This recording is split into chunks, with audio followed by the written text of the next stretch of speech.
Kiss your lips, feel my heartbeat thump.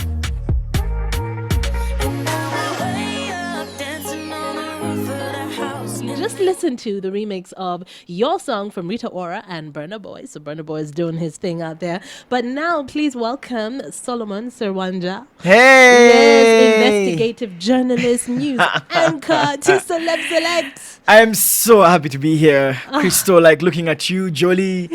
I mean, every time I listen to you, you're so warm, you're so welcoming. I want to listen to you over and over and over and over again. Look at you. All Such right. a many compliments. Honestly, I should be honest with you. I listen to you. You keep smiling. There's something magical about you, Crystal, and I'm so happy to be here with you. Thank you so much, Solomon. I have to say, you have one of the happiest faces.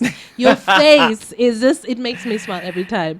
Well, welcome to the show. Welcome Thank to you. Celeb Select. Oh, God. Looking thank you. really dapper, can I say? Oh, yeah. What's thank you. happening this Saturday? Well, I'm just going to be going for a wedding reception later on. My cousin Amina got married today, so I'm going to be attending the reception later on. That's where you're after heading the from show. here. Because Yes. you clean up good, huh? Thank you. Thank you. My wife helps me a lot. Oh, she My wife, does? yeah, she selects some of these things for me. She says, okay, you're doing this, doing that, doing this. So When you say that, does she shop for you as well then? sometimes, yes, she does lots of my shopping, but also, once in a while you see a nice jacket, you just want to go in there and get it. Sometimes you don't need along to get the street, approval. yeah, sometimes along the street you find a nice t-shirt like, oh, I want that. Let's go and cash it and put it on. Okay, so please tell us, where were you born, Solomon? I was born in Abaita Ababidi. That's in Entebbe, pretty much in Wakiso district to be exact. To the late Solome Namatovu, my mother. Okay. Yes, she passed on some time back. And my father. Of course, I have a very different story about my father, but yeah, somehow I have a father around me. But yeah, so I grew up with my mother, all through with my brother and my sister. So there were three of you. So we're three of us. Okay. Me, Sandra Nansubuga, and Elvis Kaoya, who actually is listening in now. Hi, He just Elvis. flew in from UK to Okay. just spend like a week or two with us. So Okay. he's around, yeah. Are So you the we're just oldest, youngest? Yes, I am the oldest of the three siblings. Then next is Sandra, and then next is Ike. I call him Ike. Yeah. Okay. How is it being the oldest? Because they say that's automatically, that position makes you automatically deputy parent. Oh my God! Like the people have to look up to you. I think that's the most important thing. Everything that you do, they keep looking up to you, and sometimes you feel like you failed them. You know what I'm saying? Like you do things, and then you say, "Okay, did I fail my siblings?" Like they look up to you, everything, And you you're have to told be that. there. You have to be a to good You have to be a example. good example. You have to talk to them. You have to, Guide them. take them through. Recently, I asked my sister, "Did you hook a boyfriend?" And she's like, "Come on, like, yeah, I'm just being real. Do you have a guy?" She's like, "Come on, I'll tell you when I'm ready." Yeah, so sometimes you have to be like the parent, so to speak. Yes. Okay. So you grew up, you said, in Abaita Babiri, right? Did you go to school there? Actually, so I went to Lake Vic Primary School. I don't know if you know it. So I've heard of it. Yeah, I went to Lake Vic Primary School. Then along the way, I joined my grandmother. So Crystal, I am a grandmother's boy.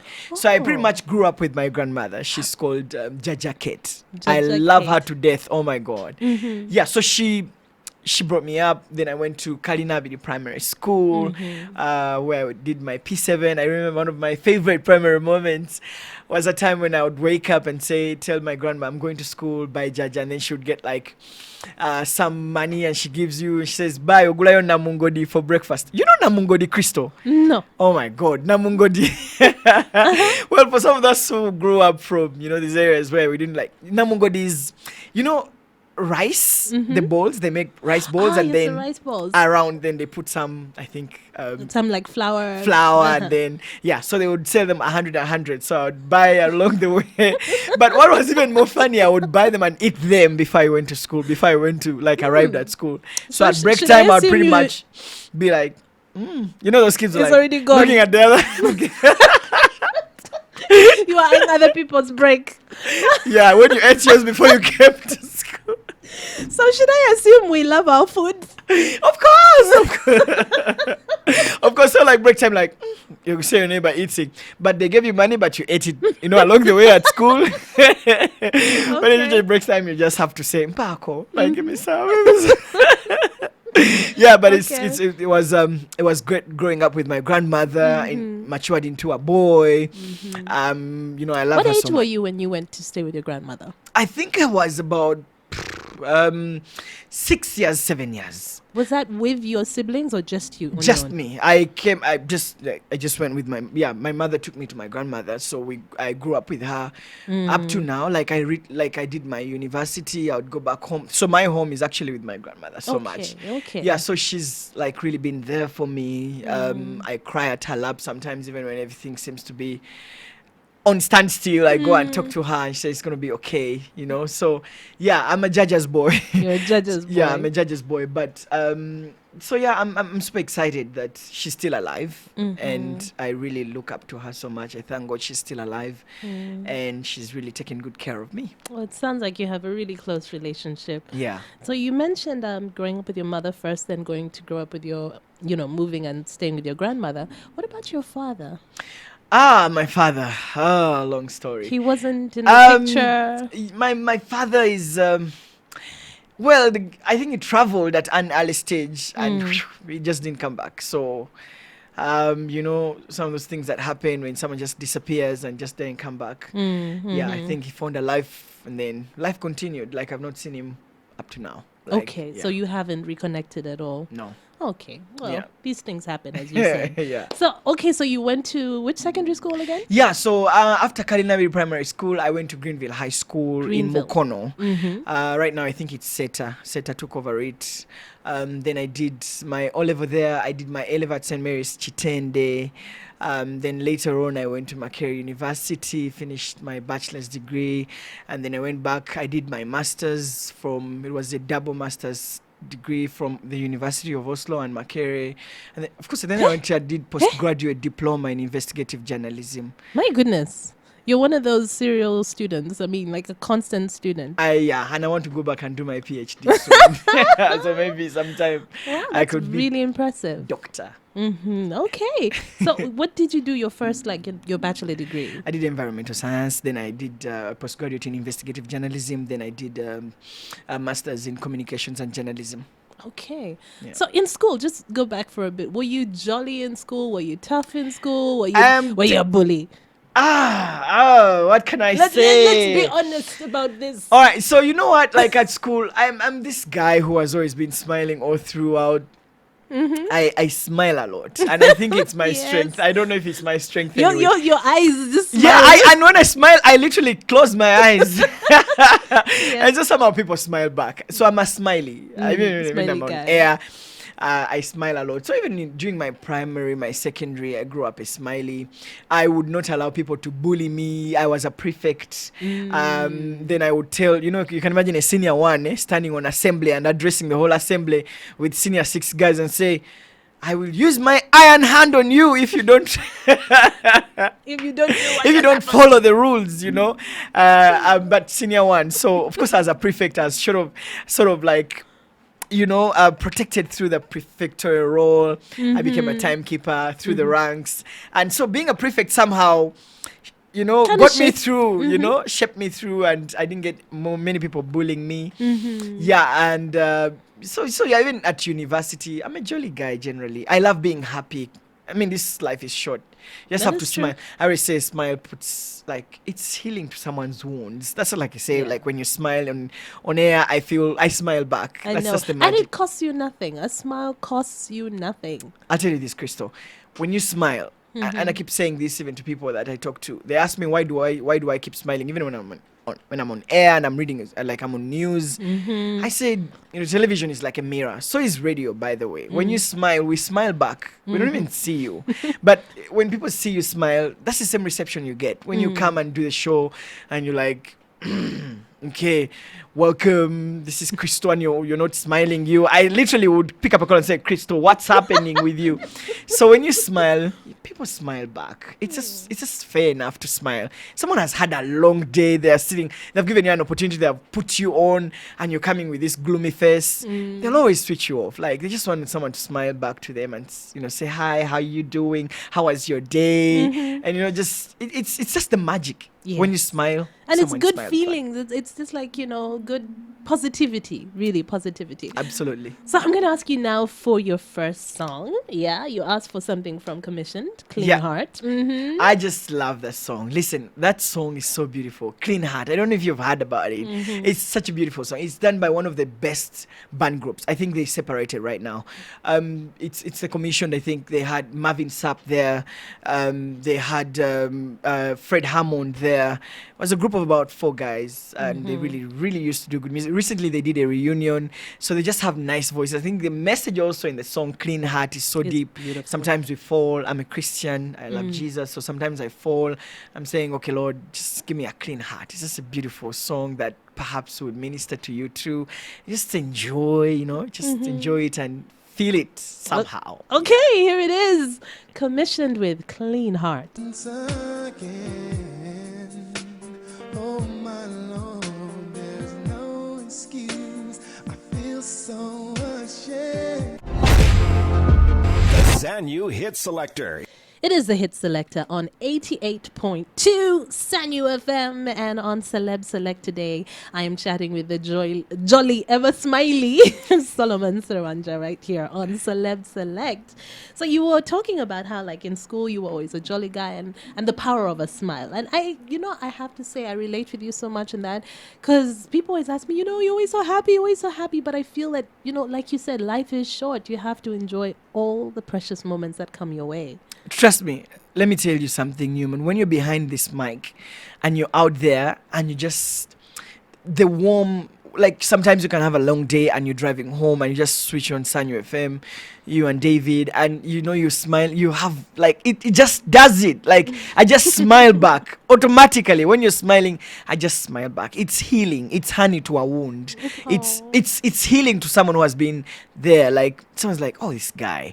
My very good friend Roxana, she told me, oh my God, Solomon, like, you've changed the face of news. Like, we thought news is like, but you smile. Face. Yeah, you just come like, hello, my name is Solomon Serwanja, and you're watching NBS.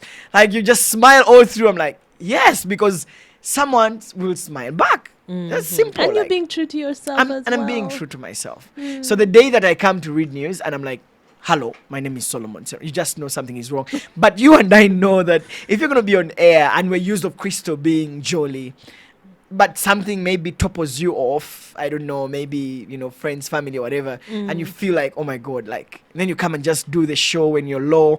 Certainly also, the low attitude you give us is the same thing that we feel like. Yes, you it reciprocate it communicates. back to us and say, oh my God, what's wrong with Something's Christo? off. Something wrong. So that really is important. A smile. It doesn't cost a lot. No, it doesn't. Now, you talked about, like, in school you did your bachelor degree. Then after that, you went into journalism. How did that happen? Yes. Because it so sounds like the seed was my planted. my dream, Christo, was, I used to love being a journalist. Even Yeah. when you were little. When I was, let me tell you, I wanted to do medicine. Oh, Yeah. okay. Then, but you see, along the way, I decided, like, writing for the New Vision, those, like, you write those opinions and they publish them and you get super excited and you go and tell Jaja, hey, Jaja, look at me. This is, look at me. This is my article. And she's super excited. So I decided I could write opinions there and then then I started writing slowly by slowly. Then I also loved radio, by the way. I remember the first time I really loved radio so much. So I love this lady. She's called Becky, Lady Bizo. And she's one of the, like, female best, people behind the mics. I really respect her. And again, you and I and her have something similar. She's always smiling. She's always smiling behind the mic. So I moved up to Kampala FM and said, I want to see Becky. I'm like, do you have an appointment with her? I said, no. I want to see Becky. She's like, okay, wait for her after the show. And What she was comes like, this? sometime, like, I think that was during my vacation, senior 6. Oh. So I said, Becky, I want to be like you. You know, I want to be like you. I hear you on radio. Like, okay, you're excited. So she's like, okay. So why don't you come in and do a voice test? So I went. You know, I had my scripted lines somehow out here. You know how it is, You Crystal. have practiced and Yes, practiced and practiced. You're like, okay, so I went and did my things. Like, okay, so why don't you come and we do the show tomorrow together? Oh my God, Becky, I woke up early in the morning. I came in early and then came in the show. They're like, so we did it, and the producers listened like, oh, okay. Why don't you volunteer and do the show with Becky every day? I'm like, oh my God, is it true? So I started doing the show in the morning with Becky. Before I knew it, I got my own show on another radio station. I started doing the show. It grew. It was a big show on Sunday. How long did you do radio for? Radio, I think I did radio for about 3 years. So this is from your Essex vacation, even when you were at university. I as did well? radio. So I used to do a show called the Sunday Breakfast Show on Magic 100 FM. It grew. It was a big show. You know, I would again be behind the console and the mic salon in the morning. But for how were you hours. balancing your times? Well, Were you an it evening used to be like a student? Sunday thing. Okay. Oh, it was just Sunday. Yeah, it's okay. just a Sunday thing, and I would go to study and school. So I'd sort of balance them. Finally, I applied for a job at UBC as a reporter, and I was called for this interview. But no, actually, the Magic 100 that time was not paying me. They were just giving me some Like an facilitation, allowance. So they said, we're putting these like things open, so apply and we officially put you on the payroll. So I applied, but when I went to the panel, at that time I applied with the likes of Daniel Kanyerezi, like the big names in the radio. I'm like, oh my God, how am I going to stand before like these old guys? You're outside there waiting for interviews, but you have like a one Crystal Newman around there. You have a Daniel Kanyerezi, like big names in radio. And I'm like, oh my God, okay, just. So I went into the boardroom, like the questioner, like, okay, what can we do for you? I'm like, yeah, I want to be a radio. I've been doing this thing. And so the guy said, but you, man, like, can't you be a reporter? I'm like, oh my God, is this a question to top me off? Like, I came really to do a radio. So this was thing. one of the interview panelists Now, who brought that up? This actually, let me tell you, was the turning point in my life from radio to television. Okay. So then the manager, Mugasa, asked me, I want you to be a reporter on UBC. And I'm saying in my mind, come on, I came for an interview for radio. Like, you're trying to get me off maybe to fail the interview. You know, like, stand there and report right now. Mabida Forest is on fire. Now, on 5, 4, 3, 2, 1. I've never done this before. I have never, like, so I started saying, Mabida is burning. People are like, Mabida is burning. And oh my God, I like, so I said, okay, I like you. So as I was going out, tell me, I'm giving you a job as a reporter. Deal or no deal? So I got scared. I'm like, okay, if I say deal, I might as well fail the interview. They'll say, but you didn't come here for a reporter job. You came here. So I was like, deal. So you took the chance. I said, deal. Then I moved out. I'm like, oh my God, I'm done. So about 2 weeks later, I got invited they gave me a job. So I started with UBC. I came in, did morning Uganda, started reporting. NTV saw me, you know, as a potential guy to grow. You know, I went to NTV, worked with the big names like Maurice Mugisha, the guy who was like really my role model. I looked up to him. Actually, Maurice is a big addition to my career. And shouts out to you, Maurice Mugisha. You really did an amazing job. Training me and training me to be who I am today, and the likes of the producers like William Scato, big names in NTV, guys who really shaped me up. I really appreciate them for that. I grew up into this. Maurice told me one day we were looking for anchors. He said, why don't you try out like I was just reporting, like, why don't you go in there and just start do for me a screen test? I'm like, oh my God, I remember Crystal. They told me actually the first experience, like, you're doing the live.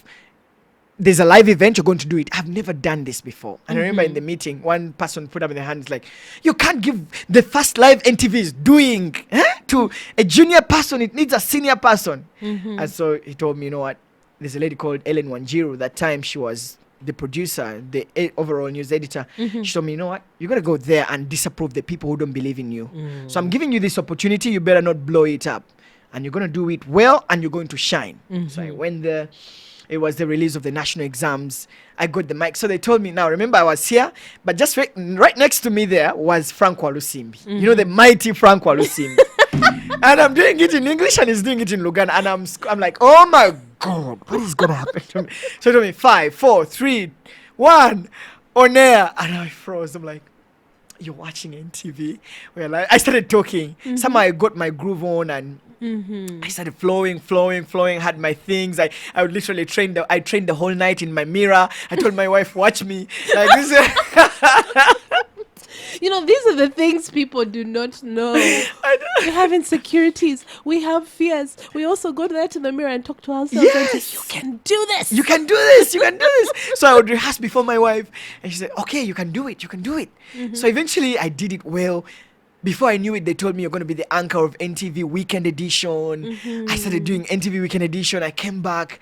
They told me I'm going to be doing NTV, like District Edition. There was District Edition and then Weekend Edition. So I would sit in for Rukshana. And so I would come and do it. And then that's how my career grew. Going. And then before I know it, there's a moved new again. deal. There's a new deal. Okay, and we're going to come back to that. We're going to come back to that. Now music. All right. But there's a lot. Okay, your next request. Amen from the Collective UG. Oh my God. Like, these are Ugandan guys, Christo. If you appreciate music, these guys have really worked hard on their music. They're vibrant group. We worship with them at Watoto, some of them. Having to see the likes of Chimera coming out there, like those beautiful voices. They've trained hard, they work hard, the band, it's an amazing song. Not so many people know about it, but it's just an amazing, amazing song. I love it. Okay, so here it is. Amen from the Collective UG. Amen.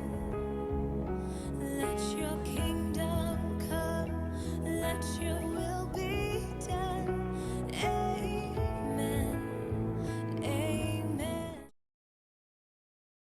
You're talking about how you grew up and some of the things you grew up with, how you still crave them now. But sometimes because of pressure, because people say you're on TV, you can't go and get a Rolex.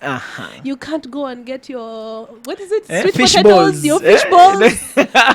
And how once you were asked why you use borders. I loved your answer for that. Yeah, I think the world we work in, like, for example, I'm a news guy, I go where news is. I'm a news anchor, I'm a news reporter. I do a lot of investigative stories. So you don't really want, if there's a breaking news story and you have to go live, you cannot sit in a car and say, hi, drive me, and you have to get there. You got to get there and do the story as quick as you can and go live on air. I mean, at that, like, this job that we do is double, so there's that cool moment where you have to enjoy your AC and drive and put on Christo and smile, but there are days where you gotta get the story out, what I'm saying, like, you get on a border, go and get a story out. I was in Busia, I was on a, like, bicycles. Like in Busia, if you've been to Busia town, they do a lot of bicycles. Yes, so yes. I was doing some investigative story and I had to get on a bike, boss. And you're sitting all through. So I think depending on the story, on the urgency of the story, you have a breaking news story, you get on a border. Like, it doesn't have, like, who doesn't? Okay, like, there are few people like you who don't use borders. But in this city, like, really, if you want to go and get along, sometimes you use borders. I use them. About cravings, oh my God, like, all of us have things that we crave. Tell me that your wife even had to sit you down and say, yeah, boss, I'll tell you this, like, times have Christo, like, changed. yeah, like the things that we love, like a Rolex, like, okay, fine, there's this Rolex of Serena, like, where, it's not the same. like, yeah, like, you can go home actually, Christo, and fry an egg and put a chapati. It doesn't but have there's the something- dust. It doesn't have that like, extra. like that guy who cuts the tomato and you've given him money and he first puts it there, then gets a tomato and slices it. He has just been touching money, cleaning up his stall a bit, and oh my God, like, if you want to, like, if you're looking at the way he's making you, like, oh my God, what am I going to eat? But you somehow enjoy it, Yes. and the clean one, that you make at home doesn't have that little, like, that different It's not the taste. same. The oil is not the same. There's something unique about those, like, street food. And so, yeah, if if sometimes like you want to eat a Rolex, clearly you park your Benz or your car and get out and say, "Kolea your Rolex out." Sometimes some people like us fear, like people like Christo and some of us fear. So we go through the office messenger and say, "Man, try your Rolex." Or you call, or you tell someone like, "Man, go and buy for me a Rolex and bring it." Yeah, there's sometimes that you do that, but there's also sometimes like where you just have to like do it, get it. Like like those fish bowls. They're those fish bowls that we always do at home. They're nice. But they're not the But same. there are those ones which are deep fried in. You know what? I love that you say that, because you have to hold on to some of those precious memories. Those are things that are, growing up, that also keep you real, they keep you tethered to like how you grew up as well. Like Christo, people think that maybe when you grow up and you're on TV or you're on radio, you become a celebrity, people expect you to act some way. They expect There's a you lot of pressure. to act some way, but they also forget that you have a life of your own. Like sometimes you get to find that space where you have to be you, where you have to go and, fine, you can go and have a meal at the Serena 5-star treatment. But there's also that moment where you have to be you. If you want a Rolex, go and buy it and be happy. Bobby Wine did a song like, ofune chikumi chidie meme gume. Like you go and make yourself be you. Like there's always people behind. Off the camera, off air. I'm sure, Christo, if I sat with you on Celeb Select, which I'm going to do, by the way, I'm going to host you on this on Sanyu FM one day and just put you on the other side of the mic. But yeah, Christo, there's those things that we treasure as people, things that you want to do, like you just have to do it. Like be happy. Like this life is short. If you want a Rolex, go and buy it. If you want to eat those bowls that they make on the streets, the ones that they're deep fried with some wogo and some salt or something, just go and do it. Of course, then have a life. You know what I'm saying? You have to have a healthy balance. And also sometimes people forget that, in other countries like in Asia, street food is actually the best food. The best food, like in the US, actually, also in Asia. Like you just pass by, you just say, do that, they do for you a sandwich or and just get on the road and eat. We have But here, man, problems. you find Christo on the bowl. I'm imagining you, Christo, standing by the bowl. This woman who makes fish fillet bowls, in Yoka town there. Man, and there's my lady who does roast maize. Please don't mess around. Don't mess around.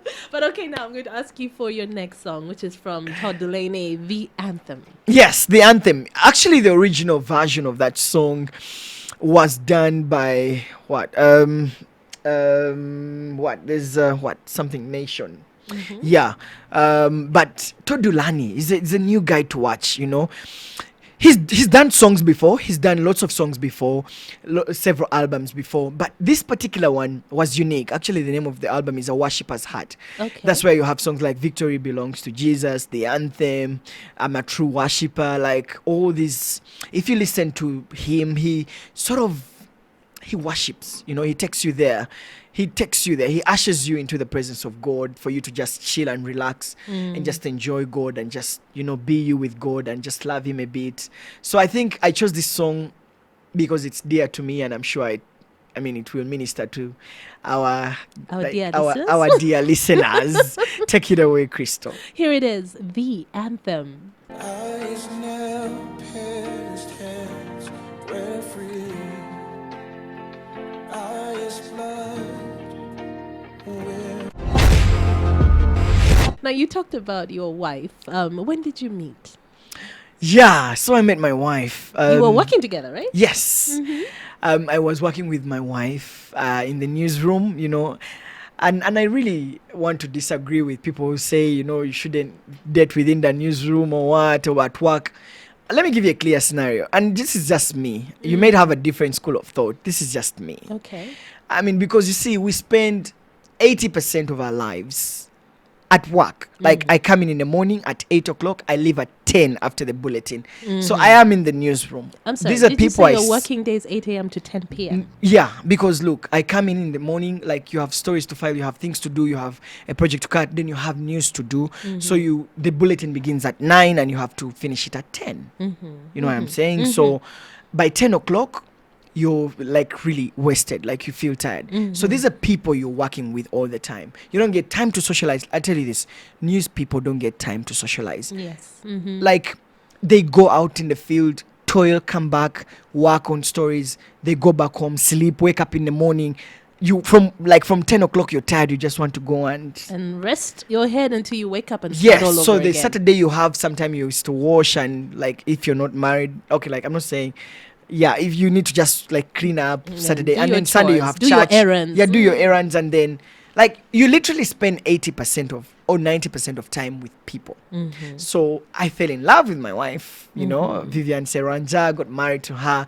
We have amazing 3 babies, Amani, Imani, and Asante, and Upendo. Oh, there's an Asante coming also very soon. Very soon, not yet, but in 20. Not on the way already? No, not on the way already, but in projection. Should I assume you want a very big family? You sat down and talked about this? I think we'll do some, you know, like children are a blessing from God. So you're going to have kids, man. Like, yeah. So you have 3 on your way to a basketball team.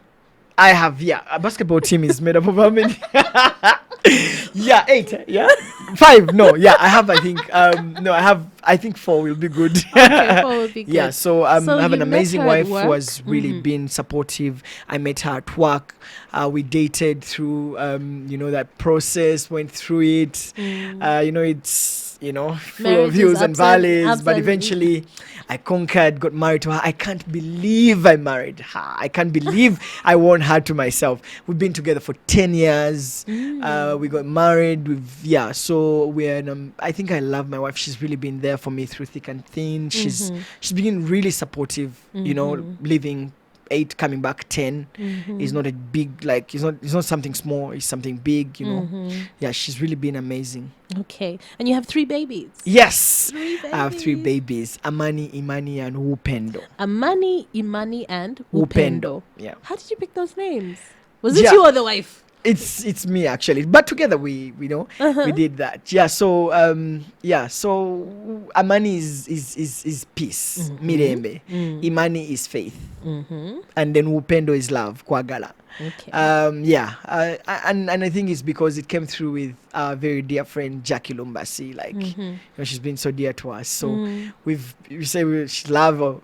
Upendo. So we've taken on the Swahili names, but basically it's just it's just the names. They're beautiful, aren't they? They're beautiful so they can names. They're beautiful names. They can be in Uganda, they can be in Kenya, they can be in Rwanda, they can be in Congo, they can be anywhere. They'll fit in everywhere. Yeah. So you were talking like earlier on, you were talking about all these different people that you've worked with who have had an influence in your life. And you were giving credit to all these different people who have helped you get to where you are now and everything. But what have you learned? What are some of the harsh lessons you've learned? Especially being an investigative journalist. I think investigative journalism has 2 parts. It has the beauty and the beast side, and I think for me what drives me, it's like adrenaline rush. Like I need to dare things, so I want to. If I don't dare something, I feel something is missing. So something just keeps telling me do something. Like your blood is boiling to do something. Over the years, like I've learned that. Journalism industry, the journalism in Uganda is slowly growing up, and we've seen amazing journalists coming up with beautiful pieces, both in print and in broadcast. So it's a field that I want to grow. I think even when I leave the media, maybe one day I want to go into growing and nurturing investigative journalists in Uganda and growing them and sharing my experience and learning a few things on how to grow. And it's something that is missing in many newsrooms. So like investigative journalism, I think journalism for me, Crystal, is about telling stories that will change the narrative of our generation. Like not only going to tell stories, but the story I've told, is it going to cause any change? Am I just telling stories for just, or am I telling stories that are going to change the way things are done? So if, for example, I do a story... But that can be a challenge. Yeah, it can be a challenge. I'll give you an example of the Chifesi story. They stole my phone, the Chifesi people. And I love that phone so much. So I was driving, someone just grabbed it, and I was, You know, it's bad, Crystal. They grab your phone in traffic, and then you there's want nothing to, you can do. and then you want to move out and chase, but guys behind them, traffic moves, and they start hooting, "Beep, beep, beep, beep, get out of the way!" And then you're like, okay, if I chase, if someone else comes and enters and drives the car away, so you're just stranded. So I really got pissed. I'm like, who are these guys who are torturing people? I had people being beaten. So I'm like, let me just look into these guys. So I got off my jackets and my suits and, you know, went down the trenches, and it was difficult for me to get in, get the best out of, like, these are gangs, Crystal. These are people who will kill for a living. These are people who don't care about life. They want money. These are people who will stab you if you refuse to give them money. Yeah. So how do you then get into them? How do you get to investigate them? First of all, is to be like them. You know, you break the whole boundaries of you being the Solomon Siranja people see on TV all the time, and just fold your sleeves, get into the ghettos, talk to them, engage with them, eat with them, smoke with them. I've done weed with them. You know what I'm saying? Yeah, I mean, it's one of the Part of their culture also. Yeah, it's so when you are with them, you have to win them to you, and then they can be able to open up. So even if it means you smoking weed with them, they feel you're part of them. So you become embedded with them, and so it becomes easier for you to get the juice out of them. Otherwise, if you just come and say, hey, you're stealing people's things, Yeah, they'll put up a wall. They'll put up a wall. So I went to the streets, downtown, the Dranges, Nachivobo Blue. I met different gangs. I met like the Chifesi gang. I met the B13 team. All these group guys. We went inside the channels where they sleep. I went to the ghetto communities where they sleep. I went, I was with them, and I saw the story from them, And one of the things that these guys put out, like, we steal, but we steal to get capital. When we get money, we put things on the street. KCCA comes and steals them. So even when you want to get away from stealing, okay, not steals them, but takes them away. Takes them away. Yeah. But so the thing is, they say, now, what do? I have nothing. So they open up the inside story, about them, not only calling them, these are criminal gangs and all that. They tell you their story, how they've been able to grow up. So I've done the story before. I exposed them. I talked about how they do their job. I don't know if you've watched that. It was called Chifes Uganda's Kampala's Deadly Thieves. And so we've, after that, a series of operations were done. Police arrested some were shot dead. It felt like somewhat bad for me having to, I felt like I betrayed them. It gets to that time when you get to embed with people and be their friends. Yes. Yeah. So when you feel, you actually develop relationships. You develop that relationship with them, and you eat with them, and drink with them. So when you do a story and then you hear maybe Black Mask was killed, or Ice Stone was jailed, you feel like you betrayed them, but but you have to do the story because then it helps. So it changed the whole society. I'm sure there's less people who are robbing people now. So it came to the police attention. Several projects were done by the police, raids and all that. So the city is better now. So what I'm saying is that my experience doing these investigative stories, it is risky, first of all, Crystal. Yes, it is. Statistics on the African continent has showed many investigative journalists killed. So sometimes you want to weigh between your life and the story you want to tell. My motto is no story is worth my life.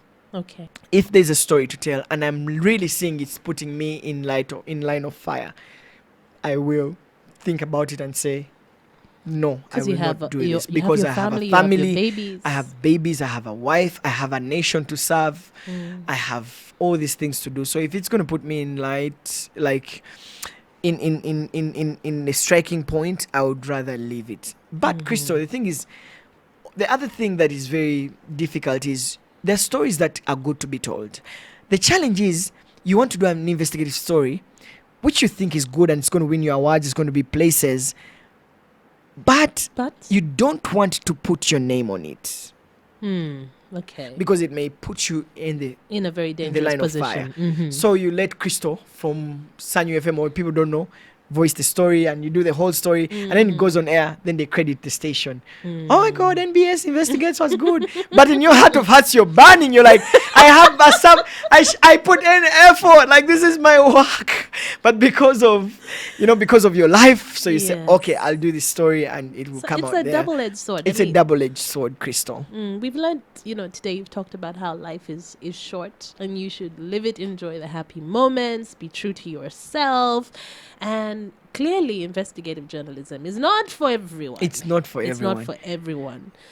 Because you have to, like you said, roll up your sleeves and get in there. You need to get in there if you want to tell those stories. I recently did a story. I think my latest story was on the guys who steal fuel. I don't know if you watched it on online or what. So there are chaps who steal fuel from your cars on washing bays, how they do it. We got a lot of reviews. Over 75,000 people have watched the video, have commented, have been calling me, thanking me. And And now we know stories. better. And now you know them and you know how they do it. So telling stories like those that change the way things are done is what is important. Journalism, and again I repeat, is about changing society. Yeah, and making a difference. And yes. making a difference. It's not just about telling stories far. It's about telling stories that matter, stories that will change our generation and make a brighter future for our children. Oh, Solomon. Thank you so much for coming on Celeb Select. We're out of time. But thank you for sharing. Yes, pleasure having you. I'm so happy. Thank you for inviting me, Newman. I'm really, really grateful.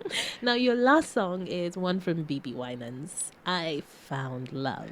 And that's the song that played on my wedding. And I just want to give it as a special dedication to my wife. Okay. Yeah, it's a beautiful song. BB has been in it for quite a while. He's done several albums. One of my favorite artists, BB and Cece. I think they last did a double song, like a double album together, but I think he has not released a most recent album. I think he's working on a project now. But BB has a nice voice. He has a nice voice. We all appreciate him. We all love him. This song, I think he also did it as a dedication to Cindy. I think he's a daughter or something. But it's a beautiful, beautiful song. And yeah, it's a special dedication to my wife. Love is in the air. I know. Here it is. I Found Love from BB Winans. And again, thank you for coming on the show. Thank you, Newman. Appreciate it. When I found you, I found what every heart